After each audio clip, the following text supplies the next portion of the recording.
Les gars, j'espère que vous allez tous bien, content de vous retrouver aujourd'hui. Petite vidéo actualité Barça, plutôt axée sur le mercato ou le futur mercato. Pas forcément celui-là qui arrive en janvier, mais plutôt pour le mois de juin. Enfin, pour renforcer ce Barça qui a besoin d'être renforcé parce que on a beau aimer la Masia, on a beau aimer les jeunes, c'est bien aussi d'avoir un mélange de jeunes, un mélange d'expérience, un mélange de joueurs confirmés parce que vous pouvez pas aller au combat pour gagner 3-4 compétitions, enfin pour jouer sur 3-4 tableaux avec que des jeunes de la Masia de 17, 18, des Koubarsi, voilà, ils sont très bons, on les aime beaucoup, mais c'est important de se renforcer aussi avec des joueurs confirmés. On va commencer par Jonathan Tah. L'idée du club est de conclure le contrat avec Jonathan Tah en janvier pour éviter la concurrence, notamment avec le Bayern Munich et obtenir sa signature. Il arriverait gratuitement en juin et ça pour moi c'est une grosse opportunité. Alors j'ai vu un petit peu des gens dire pourquoi faire, il y a déjà Koubarsi, il y a déjà Araujo, il y a déjà Christensen, il y a déjà Eric Garcia. Déjà j'aimerais vous dire que ces deux joueurs là, que ce soit Christensen et Eric Garcia, je vais pas dire qu'on ne peut pas compter sur eux, mais quand tu vois déjà que Christensen ça fait quoi, ça fait 4 mois qu'il n'a pas joué au foot, 5 mois, ça va être compliqué pour lui même si on l'aime beaucoup. Et Eric Garcia,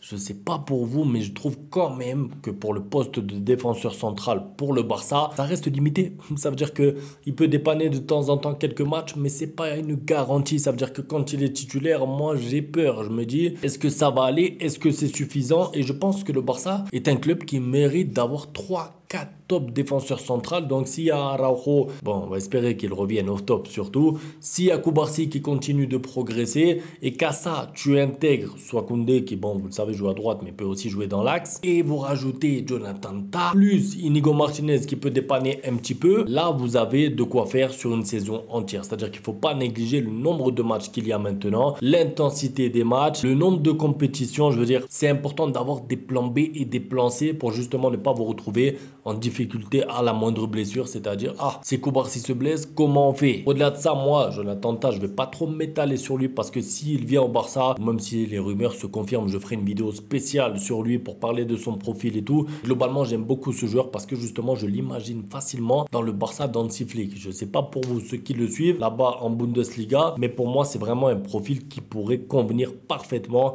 au Barça d'Hansi Flick, gérer la profondeur, etc. Après, comme d'habitude, c'est un défenseur central, il faudra de la complémentarité. Avec qui est-ce qu'il jouera? Est-ce qu'il y aura de la concurrence? Est-ce que vraiment une charnière Araujo et Jonathan Tah, ça fait sens? Tout ça, c'est des questions qu'on pourra se poser plus tard, mais pour l'instant, la question de base, c'est est-ce que c'est intéressant d'aller chercher un joueur comme ça gratuitement? Pour moi, la réponse est oui, parce que si vous m'aviez dit 20, 30 millions, j'aurais dit oui, alors là, gratuit, encore plus. Barcelone a décidé de vendre Vitor Roque. Il n'a aucun avenir au club, alors l'échec, ce dossier, ça aurait été un échec. Franchement, j'ai envie de dire presque du début à la fin. On verra combien le Barça peut le vendre, c'est vrai. Combien le Barça peut, on va dire, faire rentrer de l'argent parce qu'ils en ont perdu sur ce dossier. Vous savez que c'est environ 50 millions d'euros. C'est vrai qu'il faut prendre des risques de temps en temps pendant les mercatos. C'est vrai qu'il faut aller chercher les petites pépites là-bas au Brésil, à l'étranger et tout, quand elles sont pas encore au statut de Neymar. Je prends l'exemple de Neymar ou de Vinicius. Vous avez compris, les Brésiliens qui sont en début de carrière et qui coûtent pas très cher. Moi, ça me paraît cohérent de tenter de temps en temps, mais pas à ce prix-là, pas à ce prix-là. Ça veut dire qu'à 50 millions,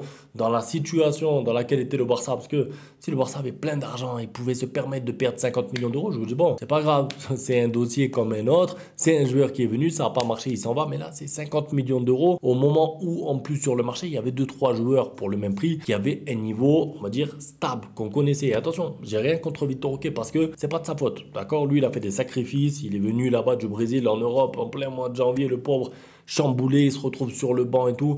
Peut-être qu'il n'avait pas le niveau du Barça, d'accord. Peut-être même qu'il n'a pas le niveau du Betis Séville, parce qu'apparemment, il se fait critiquer un petit peu là-bas malgré ses quelques buts marqués, parce que dans le jeu, c'est vraiment très insuffisant. Je suis pas devin, je sais pas ce que deviendra la carrière de Vitor Roque, mais ce dont je suis sûr, c'est que le Barça s'est trompé sur le dossier, le chercher aussi vite, aussi cher, précipiter les choses dans une situation financière compliquée. Pour moi, en fait, c'était pas du tout la priorité. Même si à ce moment-là, on voulait tous un numéro 9, mais ce que je veux vous dire, c'est que si vous voulez ramener un numéro 9 d'urgence, allez chercher Aubameyang. Là-bas, en Arabie Saoudite, on sait qu'il va venir au Barça, il va vous dépanner pour 6 mois, pour 1 an. Il va marquer contre le Real et tout. Et vous avez de la sûreté.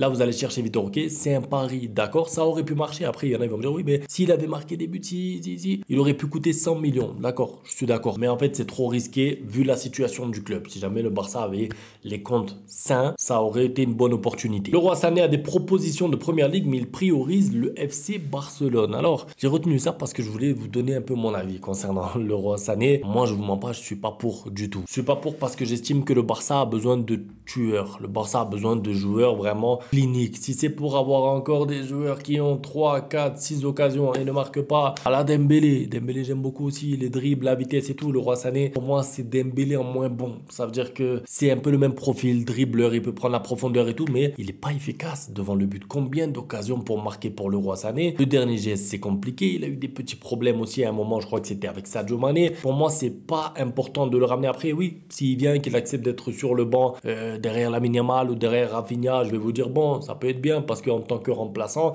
pour moi, en tout cas, ça reste mieux que Ferran Torres. Maintenant, si c'est pour viser la titularisation, ça me paraît trop léger. En fait, l'efficacité au Barça, c'est vraiment un problème constant qui date d'il y a 2-3 ans déjà maintenant. En fait, depuis le départ de Messi, ça veut dire que maintenant le Barça a besoin de beaucoup d'occasions pour marquer un but. Si vous empilez, si vous rajoutez des joueurs qui ont besoin de beaucoup de situations, parce que Leroy Sané, c'est ça, je suis désolé, mais son profil, il est bon. C'est un joueur qui marquait des buts à Manchester City et tout, mais depuis 2-3 ans, il marque pas plus de 10 buts par saison. Il est en difficulté, il n'est pas tout le temps titulaire, il se blesse en plus de temps en temps. Je veux dire, c'est pour moi en tout cas pas un joueur assez fiable pour qu'on dise il faut aller le chercher à tout prix. Après, attention, si c'est un joueur gratuit avec un salaire assez bas qui accepte d'être sur le banc, là, je vous dis pourquoi pas. Et je finis avec Lamine Yamal qui a parlé de Messi. J'ai beaucoup aimé. Il a dit ce que j'aime le plus dans le style de Messi, c'est la facilité avec laquelle il joue. Être dans le dernier tiers et dribbler 3-4 joueurs. Aucun joueur ne peut faire ça. Il peut y avoir un joueur qui joue bien pendant 2 ans, mais il n'y a qu'un seul Messi. J'ai beaucoup aimé ça parce qu'en fait, il a résumé un petit peu la force de Messi. Ça veut dire qu'on est tout le temps là,